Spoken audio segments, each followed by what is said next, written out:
Ya, baik. Oke, well, Bismillahirrahmanirrahim. Assalamualaikum warahmatullahi wabarakatuh. Waalaikumsalam. Waalaikumsalam warahmatullahi wabarakatuh. Praise be to Allah, the Lord of the world. Salawat and salam to our last Prophet Muhammad Sallallahu Alaihi Wasallam. Well, the Honorable, our lecturer, our discourse analysis lecturer, Ibu Dr. Haja Geminastiti Sakir SPD, and my group members. We are from the fifth group. I'm Siti Samadia as the first speaker, and Mr. Ahmad as the second speaker, and Miss Mutia Asisifa as the third speaker. Today, we would like to explain a deep explanation about an article entitled Using Nonverbal Communication in Beginners EFL Classrooms by Mohammed Al-Fatihi. Next, please.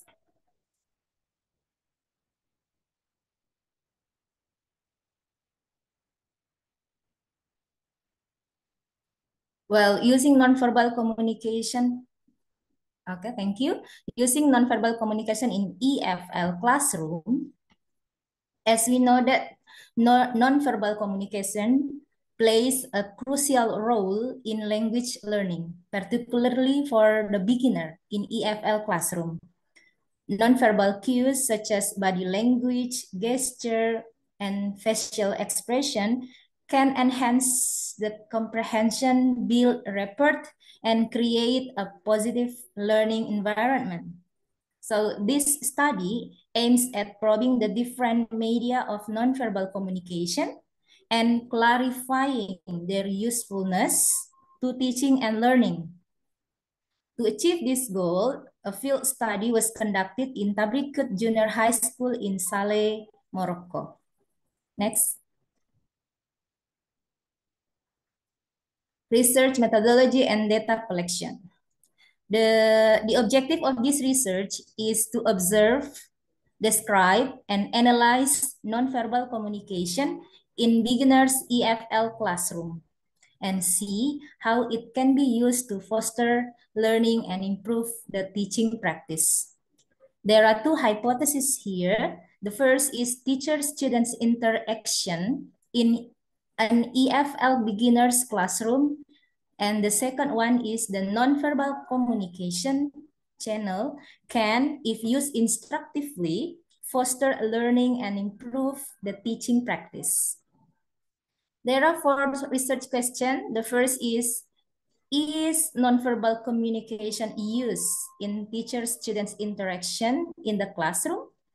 The second is, what are the major features of nonverbal communication used in this context? The third is, how are these features used and for what purpose?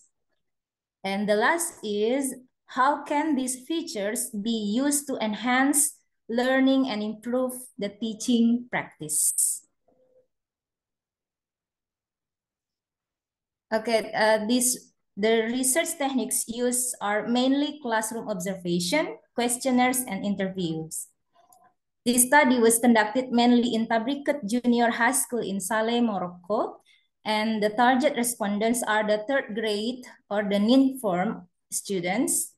Their age ranges from 15 to 19 years. And the sample of the respondents is composed of 240 students. The observation schemes consist of the following elements. Number one is the non-verbal communication features used by the teacher. The second, the frequency of use of this feature. The third is the purpose of using this feature. The fourth is the reaction of students to these features. The fifth is the nonverbal communication features used by the student. The sixth is the frequency of use of the student's nonverbal communication. And the last is the purpose of the student use of nonverbal communication. Next, please.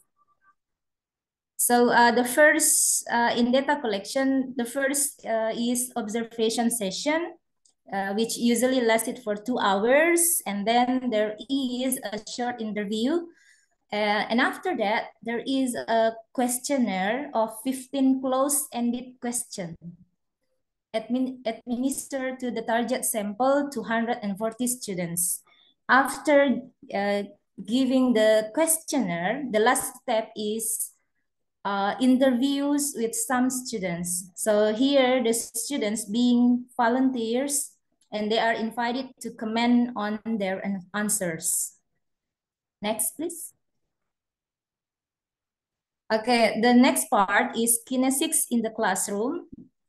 The first is talking about the teacher's gestures. The teacher's gesture parts of nonverbal cues. It helps the learners to understand the context and the meaning of the language, especially for the beginners. So here, the teachers observe use of a wide variety of gestures, but the ones that use more consistently are hand gestures and head gesture. Okay, you may see on the screen when the question is, do the teacher's gesture help you to understand? There are 91.67 students say yes, and only 7.08 say no. So we may see that mostly students say that the teacher's gestures help them to understand. And the next is, what should the teachers use when explaining? Most of the students say that they need both between speech and gesture. Next, please. Okay, the second part in kinesics in the classroom is providing feedback. As we know that feedback could be either positive, like thumb up, or negative in the form of correction. So here, the teacher able to give a negative feedback by saying something in order to give a correction. But another way to give a negative correction, a negative feedback by using gesture like, for example, like this one, when we want to show that there is a tense error, something like this, or plural error like this. And these gestures touch at the beginning of the lesson to the students, so the students understand when the teachers doing like this, they understand what's the meaning of those gestures. Next, please. Okay, next, classroom management. When the teacher dealing with large classes, the task of managing a classroom becomes arduous and tiresome. So that in this chance, the teacher he or she need to maintain the classroom still in a good condition. So probably rather than saying something loudly, you may use a gesture like this when you want the students to be quiet, or like this when you want them stop doing something action, or when you want other students listen to their friends' opinion, the teacher may guess like this to listen. Yes. So here there are on the screen you may see in figure 3. The question is, what should the teacher use to point to you? Well, sometimes the teachers point the students by using finger, but what makes sense is, from this study, we know that most of the students, they prefer the teachers use open palm when point to them rather than using a point finger. So that's quite surprisingly enough that the current study revealed this condition. Next, please. Well, here, talking about the teacher's movement and postures, by doing this, the teachers send messages and receive feedback from the students. So the teacher's body movement and postures can communicate interest, fatigue, and encouragement.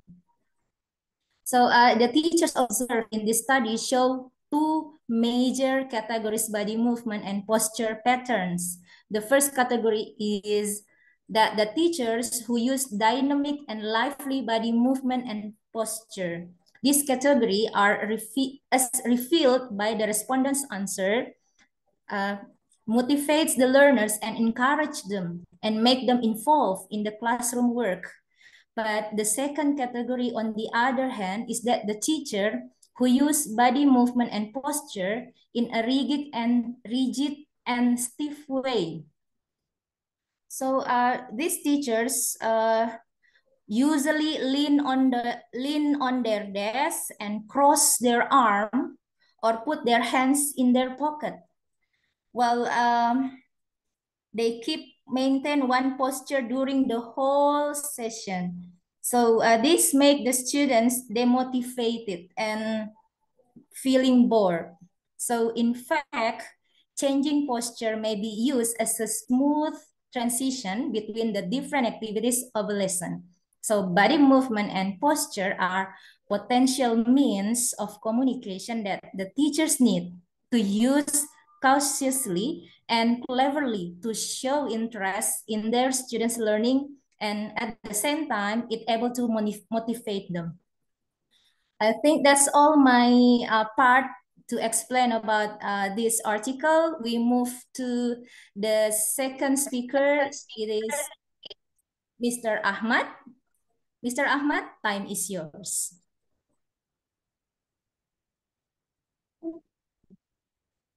Okay, thank you for giving me a chance to continue our presentation today.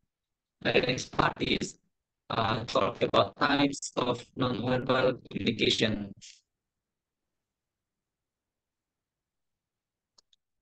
So there are some types of nonverbal communication that the teacher can use while they teach using nonverbal communication in the class. For example, gesture and body language. The teacher can use gesture and body language when they teach in the classroom. The teacher may hand movements, posture, and body orientation that convey meaning and reinforce verbal message. And the next is facial expression and eye contact. Subtle changes in facial features and direct eye contact that reflect emotion and engage students. The next is paralinguistic features. In this stage, the teacher can use vocal qualities such as tone, pitch, and volume that emphasize and nod to speech. The next is talk about verbal communication in teacher-student interaction. In this part, the teacher can using non-verbal communication while do some interaction to the student in the class. For example, welcoming. A warm, friendly manner helps put student at ease. The next is engage. To maintain eye contact shows active listening and interest. The next is approachable. We can do some open body language, invite students to participate and ask some questions. And the next is in this part show some the way that the teacher can apply what they teach in the classroom. There are some possible answers related to the simple picture on the slide. Proximate and spatial awareness, personal space, respecting students' personal boundaries, and adjusting proximate based on cultural norms and comfort levels. The next is classroom arrangement. In the classroom arrangement, the teacher may manage the class as long the uh, pay attention to the students who is in the class. The teacher may use strategically positioning yourself and arranging the classroom to facilitate interaction and engagement. The next is special cues. Using movement and positioning to direct attention, indicate transition, and maintain classroom management. The next is gestures and body language. Demonstrate gestures using hands and body movement to act out vocabulary, concept, or interaction. It means that the teacher can use their body language while the teacher teach the student in front of the class, and then the teacher may using their body language to interact the student in the class.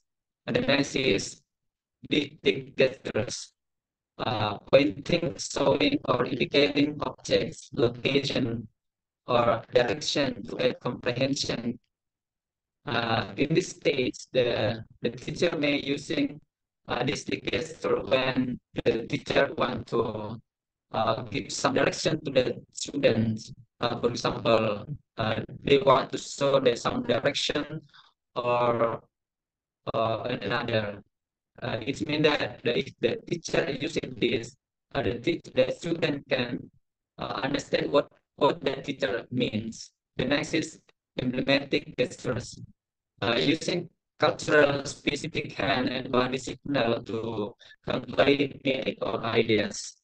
This is important one to understand the teacher if they want to using nonverbal communication in teaching the children in the class, for example. The next is facial expression and eye contact. Facial expression convey emotions such as happiness, confusion, or curiosity to engage student and provide feedback. And I think this is one of the way if the teacher want to give some feedback for the student. If you want to use the nonverbal communication in the class. The next is using eye contact. The function is to maintain eye contact to build trust. So if the teacher using eye contact to the student, it means that the teacher build communication to the student, build trust or monitor understanding and encourage participation. And the next is positive reinforcement. In this stage, we can do some, for example, smiling and nodding to provide encouragement and acknowledge student efforts. Well, I think that's all my part in this presentation. Thank you for the time. I invite the third speaker to continue the presentation today. Thank you very much.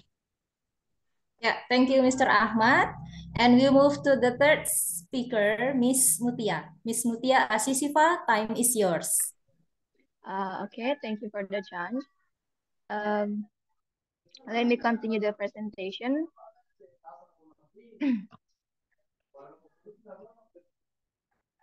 Okay, facial expression. Facial expression are the visual representation of our emotions. They convey a wealth of information about how we feel and what we are thinking. Basic emotions such as happiness, sadness, fear, anger, surprise, and disgust are universally recognized and have corresponding facial expression. And understanding facial expression is essential for effective communication and social interaction. And there seems to be a consensus about the fact that the affective aspect is essential in language learning. This aspect is usually reflected into the degree of motivation in the students. the students' feeling and emotion, and the teachers as well, are very important variables in teaching learning process. Just as the teacher detects in his or her students attitudes and mood through their face and eyes, the students tend to do the same. Jadi sama dengan bagaimana siswa kita atau kita sendiri yang memperhatikan bagaimana emosi siswa dalam suatu kelas, sama juga hal yang dilakukan siswa kita terhadap kita. Jadi siswa juga memantau atau memperhatikan bagaimana facial expression yang kita gunakan pada saat itu. And the last question that respondents were asked in the study was, do you know the teacher's mood from his or her speech, gesture, or facial expression? And the majority respondent answered from his or her facial expression. Jadi seperti yang as you can see on your screen, ada hasil penelitian yang menjelaskan statistik yang menjelaskan bahwa the majority of students detect the teacher's mood from his facial expression more than from his gesture or even speech. Jadi siswa lebih memperhatikan kondisi atau situasi facial expression-nya guru daripada cara berbicara atau gesturnya. Kemudian next slide please.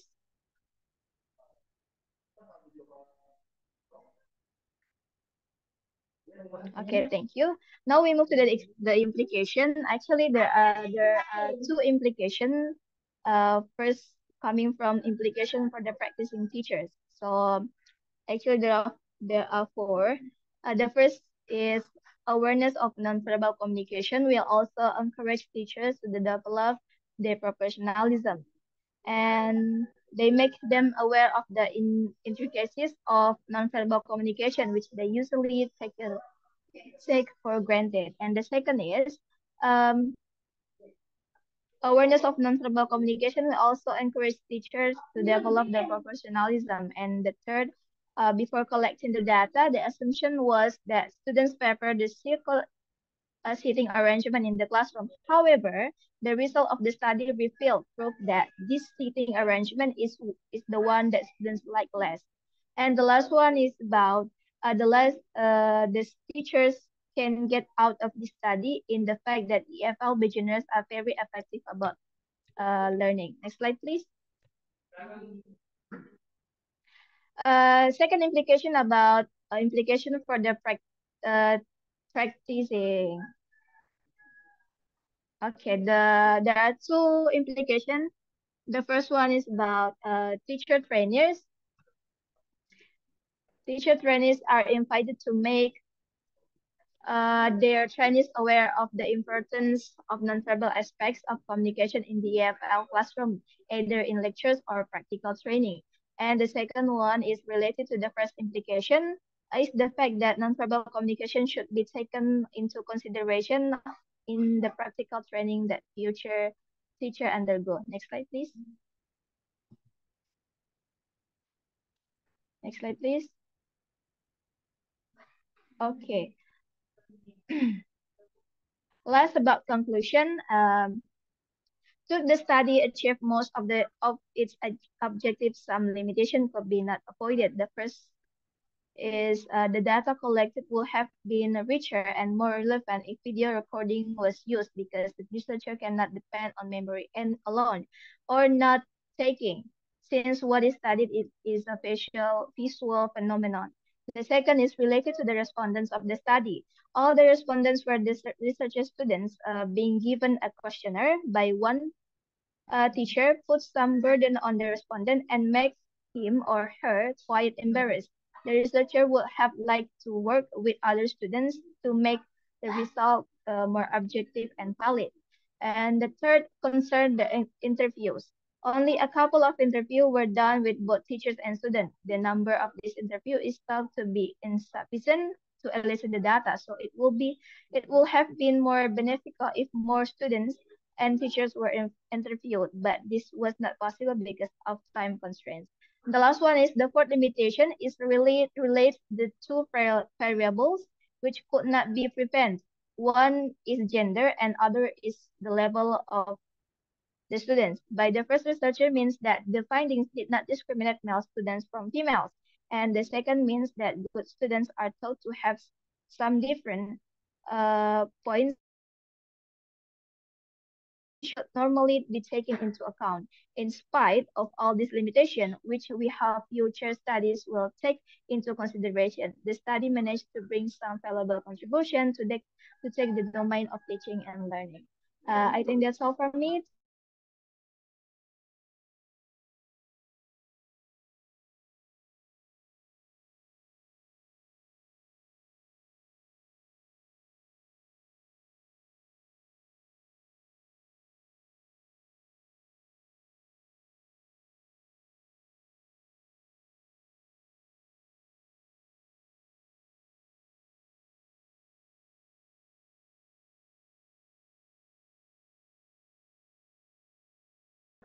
Mati bicara. Eh, apa ini? Apa ini?